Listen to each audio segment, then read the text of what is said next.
Hello, everybody, random strangers, fans, family, friends. We are Jesse Martin and Jack Maxey from Coffin Smiled Back. I do vocals, And I play guitars and keyboard. and we're here to address questions and give you guys a little more info of what's going on in the band right now. Okay. Every song you've ever heard by us as of now is just practice. So Sonia, Exodorium, Oceans, and Moon Latif have all been really practice songs to really get to learn some techniques, Get our sound together. that kind of stuff. We are currently writing our first, I guess you say, real song right now, and it'll be done about a week actually. Yeah, We we anywhere still from a got week and 2 weeks. add Very vocals. soon, very soon. All I gotta do is add vocals. Okay, so we're here to actually address to you the real album, which is our EP. It will be, more information will be posted when it becomes available, because we're still kind of writing everything out right now. We do know some things, though. One, it is a concept album, so it's going to follow a story. Each song is. That's making things a little more interesting. Not many people do that these days, so I think that'd be kind of fun to try. We're going to really experiment with genres on this album. Jack's really big into like progressive metal and all that kind of stuff. Yeah, the new Gent Revolution, like Periphery. So we're not exactly going to do the gent, but we're going to put some really progressive kind of feels on our music. And even at some parts, like more math chorus sides and techno, like we're gonna emphasize more on techno parts and just really kind of put some different stuff in there. Yeah. So, We don't exactly want to jump on any kind of bandwagon, so we're trying to stay away from doing select genres. But you can expect a lot of more symphonic elements. You can expect a lot more electronic elements, and possibly some new genre input. We plan on doing maybe a Nintendo Core song, because I just feel like it'd be kind of fun. I was in a Nintendo Core project where I did this one, so kind of nostalgic. Progressive deathcore, symphonic metal, possibly melodic metal. We're gonna try to make it as melodic as possible. So we'll have a lot of that in it. Really kind of late melodic metal, death metal influence kind of going on there. Yeah. Some of that. We are having some guest musicians on the album, which I'm really excited about. A personal friend of mine, Chad. He is the singer, guitarist, and pretty much he's the leader. He does everything besides drums now in the band Hecka Fairmar, and he'll be doing a song with us, which we are really excited about, because he's a very talented musician. We cannot wait to actually do a song with him. There'll be a female guest vocalist. We're still looking around for that. Moment, have not found one, but I reassure you we will find one. Possibly a guest solo on a song. Yeah, a few other musicians. Kind of give it a nice different feel. Also, I plan on it being pretty kind of darker. I'm really into having music kind of nice. How do I put this? Not poetic. Poetic's kind of cocky, but more of a literary approach to things. I like for my lyrics. When I'm being serious, I'm trying to write lyrics, which I've not done yet, so be expecting that. To be kind of story based, have a lot of metaphors and stuff like that, so look forward to that. And that's all the information we really have on the album as of now. Yeah, pretty much. We got the basic story done. You want to elaborate more on this story? Yeah, sure. Okay.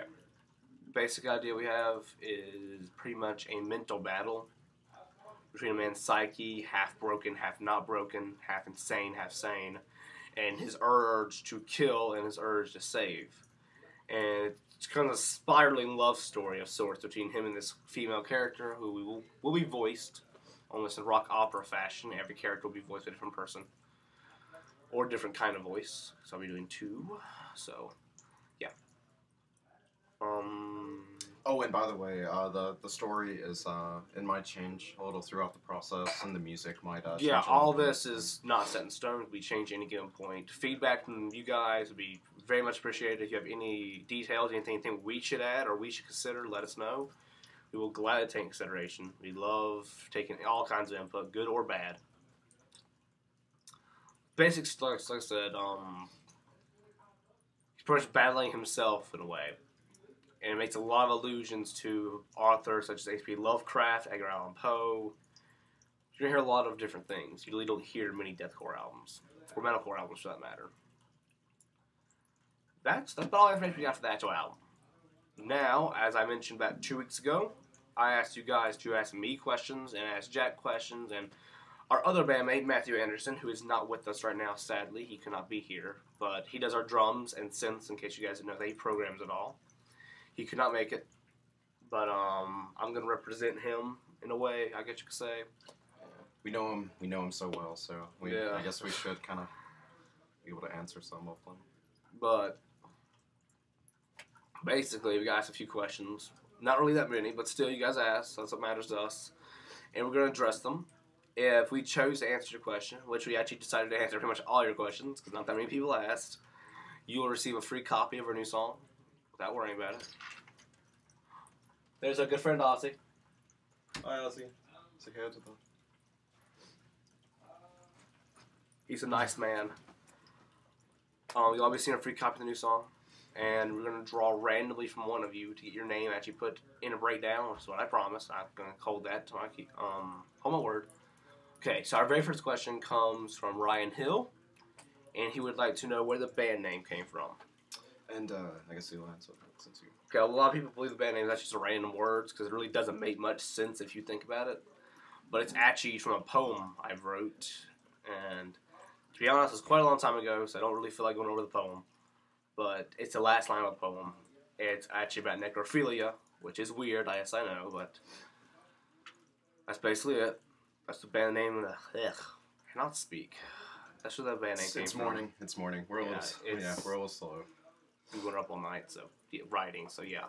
So, next question comes from Alex Miller, and he wants to know what musicians first inspired us to do music. So I'll let Jack take that. I guess my first one would definitely have to be the guitarist Steve Vai. I actually broke my arm when I was in 7th grade, I believe, because I used to be like really into sports, so I broke my arm. And I basically had nothing to do for months and months, so I got bored of like watching TV and playing video games, and then I discovered Steve Vai's Passion in Warfare, and that's just immediately when I knew that that's what I wanted to do. I wanted to be like really good at playing, and I guess like also my older brother Ben had something to do with it, because he won me his first guitar. My first guitar, and he taught me my first riffs and all. So he probably had something to do with it as well. How about you, Jess? I have 3 bands really come to mind. Musician / band who made me want to start making music would be definitely Marilyn Manson. Inspired me more than anyone else lyrically and philosophically, some may say. Musician that actually made the way we do music, I Set My Friends on Fire, and We Brother Red Butter both influenced that heavily. We're both very influenced by them all. Fake drums, guitar, that kind of stuff. And a local musician known as Angelo Orlando actually gave me pretty much the insight on how to do all this. So, like I said, I mentioned him as well. Used to be in Silence of the Dead. He's in a new project now, I believe. Left looks good. Yes, so they're both very good. Everyone will be expecting them when their first song hits. We'll link it in the video. I was influenced by Lemmy from Motorhead and Cliff Burton, one of the best bassists of all time. He was. I just thought he was. It's amazing. He's a good man. Anesthesia. Did you listen to that? I did. Yeah, actually. Yeah. Amazing. I have lots of things. Okay. Anyway. Next question. Yes. Comes from, I believe, your friend. Yes, Drew. He. What was the question? How the band together? Wow. How'd the band come about? Well, basically, we've both been like pretty much the music scene like in the area we're at is pretty much dead for the most part. Even the music that is really out there is like pretty much like I think like 90% like bluegrass, country, gospel, Christian really rock. Really mainstream rock, Nickelback is our heavy metal down here, so it's pretty much that's sad. But anyway. And so basically we were at a party actually about this time last year. And I brought in a guitar actually, I think, and I started playing some songs that he knew how to do vocals too as well, and Yeah, we just immediately got together. And Yeah. long story short, we ended up playing in front of like the whole party. Everybody loved it. So we for the most part. Let's do this for no reason. So that's what we started doing. We got the band formed. We didn't have a drummer though. We had one, but he couldn't do it. And we got a fake drummer, and he also couldn't do it. So my friend Matthew, who is a DJ / rapper / I don't even know what the hell he does. He does all sorts of different stuff on the computer. He programs nonstop. And System X. He Yes. also does System X. He's also in System X. Check him out, you guys, at the time. Very talented man. And he offered to it. He let him do it for Sonya. Really liked what it came out with. So he joined. Like I said, he can't be here right now, so that's sad. But that's about it, really. We just kind of just happened. Yeah, pretty much. I mean, it just kind of took its course. I mean, I think he was the one that actually brought up the idea of starting a band, and you know, I've always wanted to do that. So, of course, I immediately said yes, and it just kind of took from there, I guess. Okay, we've already wasted 11 minutes of your time, so we're gonna try to go through this pretty quickly. Do a part 2, yeah. So, very quickly, the next few questions. My friend Lexi wanted to know where the inspiration for Moonlight's Eve came from. Like, why do we mix the certain genres? So I'm going to answer that. Pretty much, it was me and Matthew both were really big into electronic music. I'm a huge dance fan. I love bands like Bass Hunter, Skrillex, Flux Pavilion, dance, dubstep, trance, you name it. I'm really big into it. Always have been. Even indie pop, Postal Service, kind of stuff. Love it. So I decided I wanted to kind of mix electronic in, but I'm really kind of getting tired of the whole pop core genre thing going on. Attack. Attack. I respect them as musicians, but they've gotten a little generic. Just a bit. Kind of boring in a way. But the point is, there's no really originality in doing it anymore. Everyone else has just done so many synth breakdowns, that kind of stuff. So we really couldn't be that original with it. But we decided at least to take a mature approach to it, so we didn't use poppy synths that are kind of dance beats, kind of just a nice, normal synth interlude. Things of that nature. When we came into it, we wanted to make it very We Butter the Bread, like, stylish. Yeah. You know, Not sure if we succeeded at that, but we like the final product, so. And as for the dubstep breakdown at the end, a lot of people, we got a lot of mixed feedback on that. A lot of people really liked it, a lot of people didn't like it. Pretty much, I like dubstep. I do. And it's become kind of commercialized and kind of, you know, the new thing. Like Djent was, and electrocore was in 2006, and crunkcore was in some god-awful time in history. But I like it. So we tried to incorporate that. I think we did a decent job. Some people liked it, some people didn't like it. That's cool. And our last question of the day comes from Michael Brown, and he wants to know our stance on the core war. If you guys don't know what that is, it is the argument that core music, metalcore, deathcore, post-hardcore, Nintendo core, is ruining true metal, like black metal. It's kind of like a big, it's pretty much like what it sounds like. It's pretty much just like a big war, you know, kind of like the type all of thing. core Like, music. I like this music, screw you, if you like this type of music. Yeah, all That core type of music's thing. bad. Yeah. Bring Me the Horizon, Suicide Silence, Carniflex, they all suck. Only that Camel Corpse, Belphegor, Birdsum, that's true metal. And, well, my personal stance on it is I have no problem with core music. I like a lot of core bands. I grew up listening to it, so it's kind of nostalgic. Also, I listen to a lot of real metal, as you people call it real metal. I love 90s black metal. Probably my second favorite kind of music. Birdsum, Mayhem, all that kind of stuff. Really, really good music. Dark Throne. Old Cradle of Filth. I love new Cradle of Filth too, but old Cradle of Filth just takes it away. Love death metal. Actual death metal. Not scene kid death metal, but actual death metal. And no disrespect to scene kids, but you people kind of mislabel things a lot. Yes. Cannibal Corpse, things like that. Carcass, Old in Flames, bands like that. But it's still there. For every band that makes core music, there's going to be a new band that makes classic death metal, so it's not ruining anything. It's not changing. So And music is meant to be evolved, I think, as well. I mean, like, if music hasn't evolved, like, we would still be, like, doing classical music, which I can't complain because I love classical music. yeah, we're both giant classical music fans of the way. Johann Sebastian Bach, my favorite composer of all time.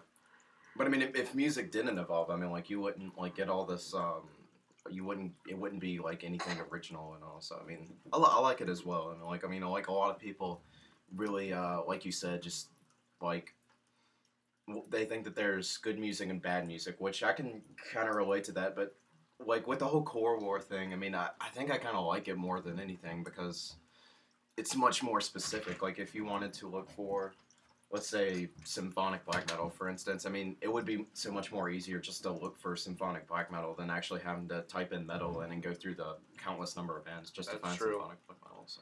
Also, to people who believe it's coming out of nowhere, you gotta also understand, death metal came out at a time when death metal was never heard of. And so a lot of people were saying death metal was changing real metal, like AC/DC and Guns N' Roses and, you know, Led Zeppelin, yeah, that was real. They were real metal, and death wasn't. Cannibal Corpse wasn't, and Necrophagia wasn't. But kind of the same point, in my opinion. Last question of the day is what do we think about the recent explosion of subgenres, which is a very picky topic for some reason. Jack, you want to answer that? Well, yeah, I mean, this one's kind of related to the last question, actually. Like I said, I mean, I personally think it's a good thing because, I mean, you know, it's just so much more specific than having to look through, like, countless metal bands. So, I mean, I kind of like it. I thoroughly enjoy it, actually. It's very interesting, too, as well. That's what I like about it. Yeah. It's a very interesting thing to watch. I'm really big into experimental, not necessarily exact experimental music, but genre bending, as it's called. I love bands like Mr. Bungle or Polka Dot Cadaver. I'm really big into avant-garde metal. Sleepy Tongue, Gorilla Museum. All these kind of bands. So I really enjoy when people take genres that aren't supposed to go together and mix them. It might not sound good, it might sound good, but regardless, you'll have an interesting concept, which is what I really like to see. So I approve the recent explosion of subgenres. Do I think they're all good? No, I do not. Some of them are awful, but I approve them trying to progress music. The one thing that I do not like about the core war, so to speak, I don't like the fact that you know, it's kind of turned into this like Warped Tour battle. You know, I don't like how man, I don't know how to answer this, but I don't like how there's like a big battle going on like with this type of core music is like so much better than this core music. I don't want to associate you because it's just ridiculous. Music is music, people. Listen to what you like. It doesn't matter if it's Beethoven or Bass Hunter. Just listen to it. Yeah, exactly. And that's another thing. I mean, like, well, I mean, like, it's like, at the end of the day, I mean, like, there's so many people that's concerned about making other people, I guess, kind of feel bad because of what they do. But I mean, like, really, it would be just like so much better if everybody just did their thing. And I mean, I think everything would just get along like much better. Yes, I agree. But also, in the defense of that, generic core bands, you people do need to stop using breakdown after breakdown after breakdown after breakdown after breakdown after breakdown. It gets old. That's why people don't like you, because you get a little generic at times. That's okay. That's fine with us. Just try to improve on that. Well, we took almost 20 minutes of your time up, so I guess this is the end of our thing. I guess we're gonna randomly pick someone. We have a random number generator. We've assigned all the people who ask questions numbers. Whoever is assigned, we'll get their name and a breakdown. We'll get their first name and a breakdown. So that's gonna be exciting. That is cool. That is cool. So our person is 1, and who was the first person we answered? Ryan Hill. Ryan Hill. So Ryan Hill, you will receive your name and breakdown. So congratulations. Yeah, it's much worth it. Thank you for asking. Thank you all for asking. Yeah, thank you all for everything you guys do for us. Talk to you later. Bye.